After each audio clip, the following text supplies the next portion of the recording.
Mishna Bet in Perek Dalet in chapter 4. Here we're going to have a phrase that's going to teach us a little perspective towards the mitzvot, towards the commandments. Ben Azai says, Haveratz lemitzvah, a person should run to do a mitzvah, kala, that's lighter or easier, keba chamua, than a heavier, more complicated mitzvah, commandment. Uboreach min avera, and he should run away from transgressions. Why? Shemitzvah goreret mitzvah. You should know that one mitzvah, let's for now translate it as it drags another mitzvah. It leads to another mitzvah. V'avera goreret avera. And one avera, one transgression, leads also to another transgression. So there's a ripple effect. Sheschar mitzvah mitzvah. And you should know that the reward of a mitzvah is a mitzvah. Uschar avera avera. And the reward of an avera is an avera. That's the literal translation. Now just understand the Mishna a little bit. What is Ben Azai trying to teach us?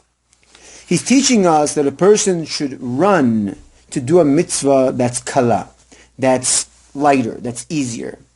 And on this issue, the Rambam, in his commentary, Pirkei Avot, teaches us that we can make a kol shekain, we can make a kal v'chomer from Moshe Rabbeinu. The idea to run towards mitzvot, the alacrity, the zrizut that's involved in doing mitzvot.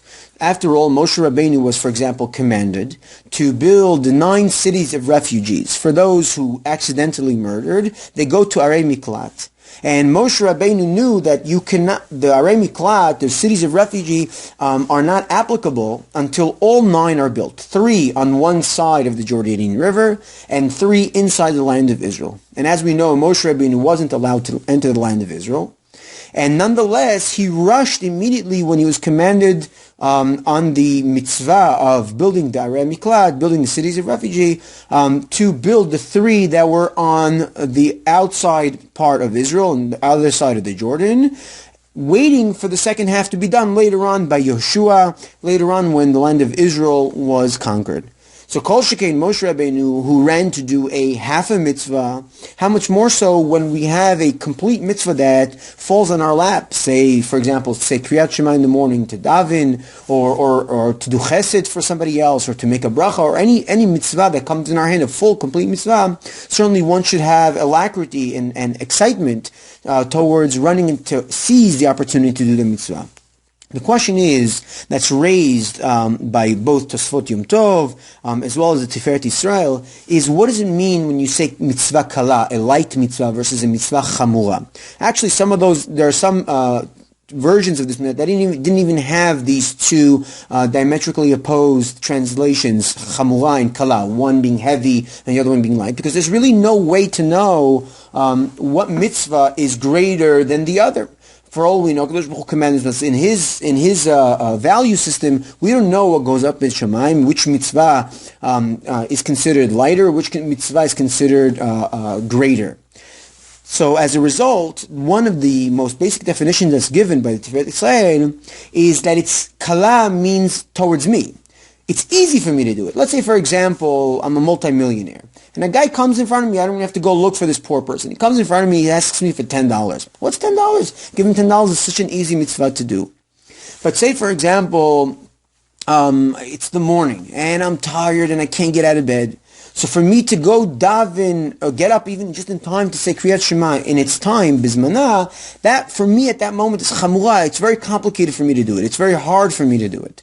It doesn't mean that the mitzvah itself is light or heavy or better or worse in its innate value. It means to me. So just as one would run to do a mitzvah kala, because why not? It's easy, I could do it. So too, he should apply the same alacrity and the same excitement, even when it comes to more complicated mitzvot for you to perform. So the next part of the Mishnah tells us that we should realize that there is a circular effect, that one mitzvah drags another mitzvah. When you do a mitzvah, another mitzvah becomes an opportunity, and when you do another avera actually rolls into effect as well. This could better be understood with the understanding of the last part of the Mishnah. What does it mean when we say that the reward of a mitzvah is a mitzvah, and the reward of an avera is avera? What does it mean? The schar of an avera is an avera. What does that mean? So one of two possible translations is that when a person does a mitzvah, the greatest reward that Kadosh Baruch Hu could give him is to give him another opportunity to do a mitzvah. We can't even imagine the value of these mitzvot and the schar, the reward that we'll get only in Olam Haba for the mitzvot that we do. So the greatest reward that God can give you in this world for a mitzvah that's done is another mitzvah. Schar mitzvah, mitzvah.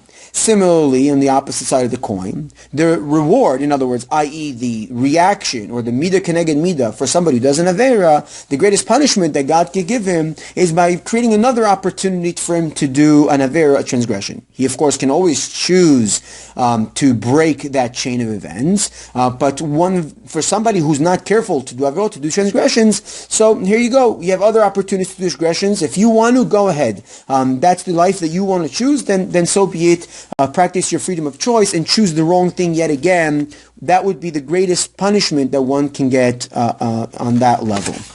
With that, we can understand the concept of mitzvah goreret mitzvah and avera goreret avera.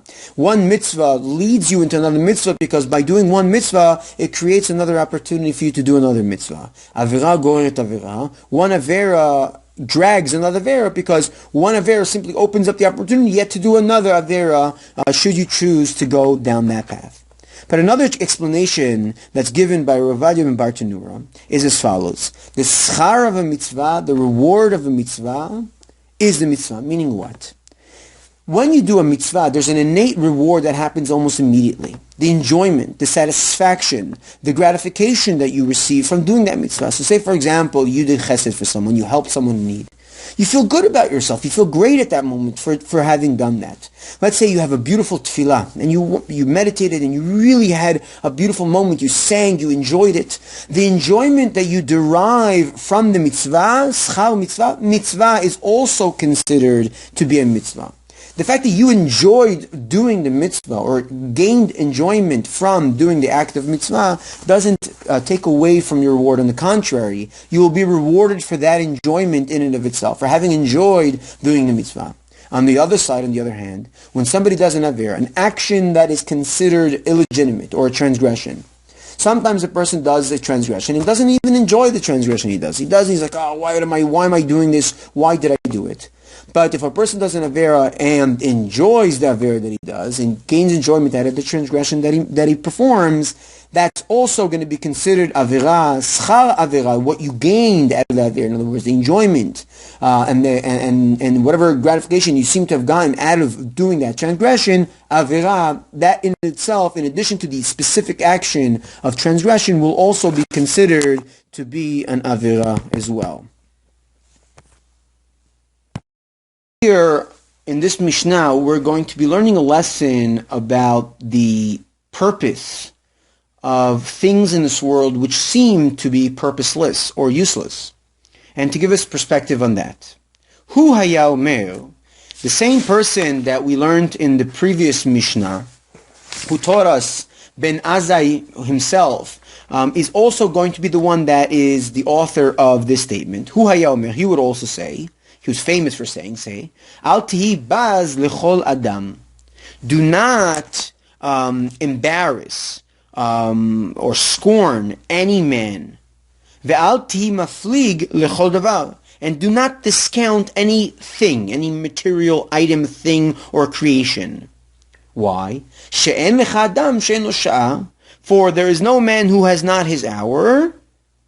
Ve'en lecha davar she'en lo makom. And there is no thing that doesn't have its place. So what does this mean? So the commentaries on this Mishnah explain, of course you're not supposed to embarrass anyone. You're not supposed to scorn or embarrass anyone. So to whom are we adding a specific statement here that you shouldn't embarrass or scorn them? And to this, they explain that we're talking about even people that are Rishaim, even people that are not careful about keeping the mitzvot and keeping the Torah and believing in God and so on and so forth. Even to these people, don't scorn them. What's the idea here? The idea here is to basically separate the deed from the doer. We have a pasuk where we say, Itamu chataim min haaretz. The wish that we have is that all sins should cease to exist in the world. Not chotim, but not the people themselves that are actually the sinners. The wish that we have when we see a wicked person or when we see someone who's an evil person is that they should stop performing those wicked actions, not that they should cease to exist. And therefore, scorning the specific person himself instead of scorning or criticizing the actions that the person does means that you haven't been able to disconnect the deed from the doer. So alti baz lechol adam, and also alti maflig lechol davar. Similarly, you should not discount any single thing. What's the connection between this? What thing am I not going to discount? So the examples that are given are, for example, cockroaches and ants and flies and mosquitoes, even those things, right? Things that you, again, see as nothing but burdensome, see as nothing but harmful, just as wicked people are harmful. Even those things, don't discount them at all. But what's the reason that I shouldn't scorn an individual who is harmful or wicked? And I shouldn't also discount things of that nature that are in this world. For there's no man who doesn't have his hour. Meaning even the most wicked person could have his hour. It could be that one day it'll have his hour where everything will turn around, where he will regret his actions, and he will do tshuva, he'll repent from what he has done. In addition to that, another explanation, there is no person that doesn't have his hour, meaning a person could have been brought to this world, and even though he performs many wicked actions, it could be that he was here for 1 hour of his life, meaning for one single action that he is useful for something. You can ask, what's the purpose of this wicked person in this world? God created him for a purpose. He's here to serve some sort of purpose. And therefore, don't discount him either. Don't scorn him and don't discount him. He too is here to serve some sort of purpose. Similarly, there is no thing that God created. It's good enough that God created it to give us an inclination that it must be that it was placed here for a reason. This bug, this part of the ecosystem, any element that's in this world, we can't disregard them or discount them. And as a matter of fact, this Mishnah really is a Mishnah that feeds into the idea of being environmental. To make sure to take into consideration all of the environment and everything that exists in it, and recognize that everything has its place, and should we, God forbid, destroy or make extinct one element in this system, to realize that obviously it's here for a purpose, and even if we don't know what the purpose for it is, to treat it in that way because God surely put it here for a reason.